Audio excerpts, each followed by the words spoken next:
فرمایا وَإِذَا سَأَلَكَ عِبَادِي أَنِّي فَإِنِّي قَرِيب، محبوب جب میرے بندے آپ کی بارگاہ میں آ کے میرے بارے میں پوچھیں نا تو ان سے کہہ دینا میں ان کے قریب ہی ہوں، قریب ہی ہوں۔ دلیل کیا ہے؟ یہ جب بھی مجھ سے دعا مانگیں گے میں ان کی دعاؤں کو قبول فرماؤں گا، میں ان کے قریب ہوں، میں ان کے قریب ہوں۔ یہ جب بھی دعا مانگیں گے نا میں قبول کروں گا، میں ان کے قریب ہوں۔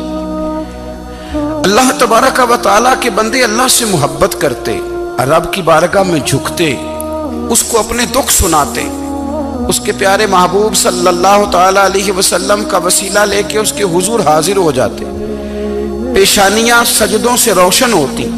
ہم نا ہر چیز کے لیے وقت نکالتے ہیں، ہر چیز کے لیے، لیکن عبادت کے لیے وقت نہیں نکالتے۔ ہر شے آباد ہے، ہر شے، ہماری فیس بک بھی آباد ہے، واٹس ایپ بھی آباد ہے، ہمارے ٹویٹر بھی آباد ہیں، ہماری ہر چیز آباد ہے۔ سب سے کم آباد ہمارا مصلی رہ گیا ہے، سب سے کم۔ وہ لوگ اب ڈھونڈنے سے ملتے ہیں جن کی بغل میں مصلی ہوتا تھا۔ میرے بھائی آپ کتنا کو دنیا کے پیچھے بھاگو گے تھکا دے گی، کتنا دولت کے پیچھے بھاگو گے تھکا دے گی۔ آپ جب اپنی زندگی میں جمع تفریق کرو گے نا تو مرتے وقت احساس ہوگا کہ سارا کچھ تو لوگوں کے لیے کیا، اپنے لیے تو کر ہی کچھ نہیں سکے۔ اور ہم عبادت کے معاملے میں بہانے بازی بھی کرتے ہیں۔ ہم کہتے ہیں اوہو رزق کمانا بھی تو عبادت ہی ہے نا، تو میں حلال روزی کے لیے جا رہا ہوں، یہ بھی تو عبادت ہے نا۔ میری طرح کے لوگ کہہ دیتے ہیں کہ میں سویرے اٹھ کے مدرسے میں کچھ اسباق دیکھتا ہوں تو یہ بھی تو عبادت ہے، میں بیان کرنے کے لیے مطالعہ کرتا ہوں تو یہ بھی تو عبادت ہے نا، اتنے لمبے سفر کر کے ملک میں دنیا میں گھومتا ہوں تو یہ بھی تو میں عبادت ہی کر رہا ہوں۔ اب اسپیشل نفلوں کے لیے وقت کس طرح نکلے، اسپیشل کر کے تسبیح میں کیسے چلاؤں، میں سارا کچھ ہم بہانے بنا لیتے ہیں نا۔ میرا سوال یہ ہے کہ یہ ساری باتیں صحابہ کو، نبی کریم کو، دیگر لوگوں کو بھی تو پتہ تھی نا، لیکن آپ غور تو کریں 23 سال حضور کو وقت ملا، مختصر وقت ظاہراً تبلیغ کرنے کے لیے، پوری دنیا میں دین بھی پھیلانا ہے۔ گھر میں 11 ازواج ہیں، 4 بیٹیاں ہیں، ان کی اولادیں، سارے کام کاج بھی دیکھنے، لیکن سیدہ طیبہ طاہرہ حضرت عائشہ صدیقہ رضی اللہ تعالیٰ عنہ فرماتی ہیں سارا دن تبلیغ کرتے، ہر غلام کے دکھ سنتے، گھر میں آتے تو اپنے گھر والوں کا خیال کرتے، کام میں ہمارا ہاتھ بٹاتے۔ قربان جاؤں، کہتی ہیں زمانہ سارا سو جاتا لیکن آمنہ کے لال مصلی بچھا لیتے۔ دنیا سو گئی، ساری سب سو گئے، جو خدام تھے، وہ جو غلام تھے وہ سو گئے۔ صحیح مسلم میں لفظ ملیں گے، سیدہ پاک فرماتی ہیں او میرے نبی کے غلاموں، میں نے یہ رنگ بھی دیکھا ہے کہ حضور نے اتنا کھڑے رہے، اتنا قیام کیا، اتنا قیام کیا کہ مقدس پیروں میں ورم آ گئے، سوج گئے پیر، اتنے بڑے۔ دل پہ ہاتھ رکھ کے نہیں بتا سکتا کہ میرے کبھی نماز میں پیر سوج گئے، کوئی نہیں بتا سکتا۔ بچوں کی روٹی کماتے تھک گئے بات الگ ہے، ہم سیر کرنے گئے تو تھک گئے بات الگ ہے، لیکن عبادت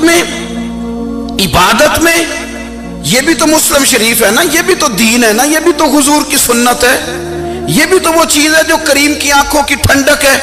سیدہ فرماتی ہیں پیروں میں ورم آ گئے، اور ساری رات ہی حضور نے نماز پڑھی اور ایک ہی آیت بار بار دہرائی۔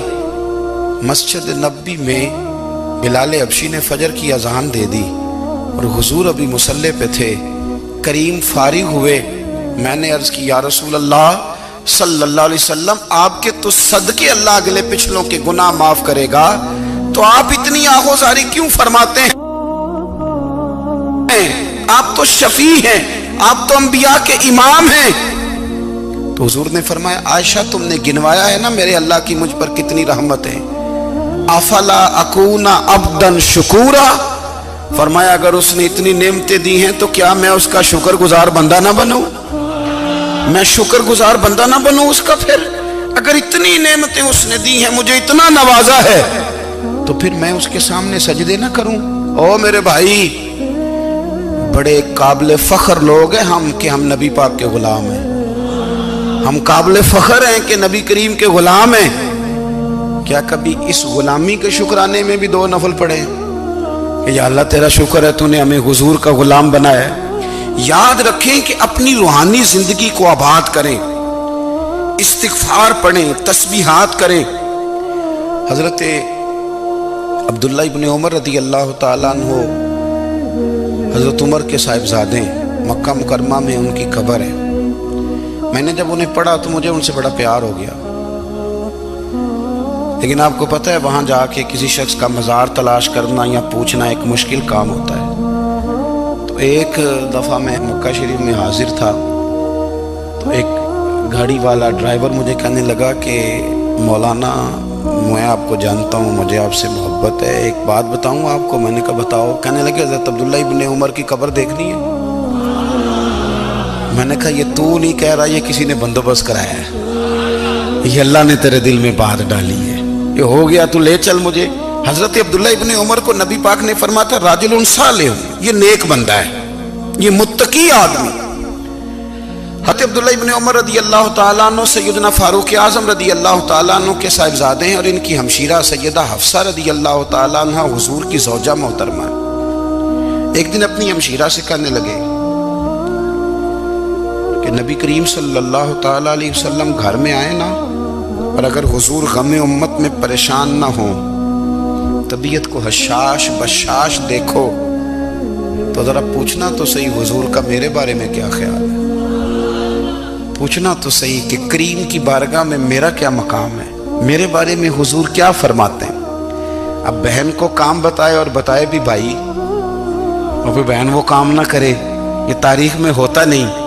حضرت عمر فاروق رضی اللہ تعالیٰ عنہ کی صاحبزادی ام المومنین رضی اللہ تعالیٰ عنہ فرماتی ہیں کہ میں تو بس منتظر تھی، انہوں نے تو کہا تھا نا کہ اگر تم حشاش بشاش دیکھو تو بات کرنا، لیکن حضور تشریف لائے، میری باری تھی، میرے گھر تشریف لائے، کھانا پیش کیا تو فوراً میں نے عرض کی حضور ایک بات پوچھنی تھی۔ تو حضور نے فرمایا پوچھئے۔ میں نے عرض کی حضور میرے بھائی عبداللہ ابن عمر کے بارے میں آپ کا کیا خیال ہے؟ نوجوانوں میری بات پہ غور کرنا، میرے بھائی کے بارے میں آپ کا کیا خیال ہے؟ تو نبی کریم صلی اللہ تعالیٰ علیہ وآلہ وسلم نے میری طرف دیکھا اور پھر حضور زیر لب تھوڑا مسکرائے، اور بریلی کے امام کہتے ہیں کہ حضور مسکرا دیتے تھے نا تو جو بڑا دکھی ہوتا تھا وہ بھی ہنس پڑتا تھا۔ اب سوال پیدا ہوتا تھا کہ پھر تو اس مسکراہٹ کے لیے انتظار کرنا پڑتا ہوگا کئی مہینے کہ حضور مسکرائیں تو رونے والے ہنسیں، تو اعلیٰ حضرت فرماتے نہیں، انتظار نہیں کرنا پڑتا، یہ مسکراتے رہنا تو حضور کی عادت ہے۔ جس کی تسکین سے روتے ہوئے ہنس پڑے اس تبسم کی عادت پہ لاکھوں سلام۔ یعنی یہ تو عادت ہے حضور کی مسکراتے رہنا، اس کے لیے انتظار نہیں کرنا پڑتا۔ بھائیو آپ خیال رکھیں گے، غور کریں گے، حضرت عبداللہ ابن عمر رضی اللہ تعالیٰ عنہ کے بارے میں پوچھا تو سیدہ فرماتی ہیں کہ نبی کریم صلی اللہ تعالیٰ علیہ وسلم نہ زیر لب مسکرائے اور فرمایا حفصہ تیرا بھائی ہے تو اچھا، لیکن میں نے سنا ہے کہ عشاء کی نماز پڑھتا ہے تو فجر تک سویا ہی رہتا ہے۔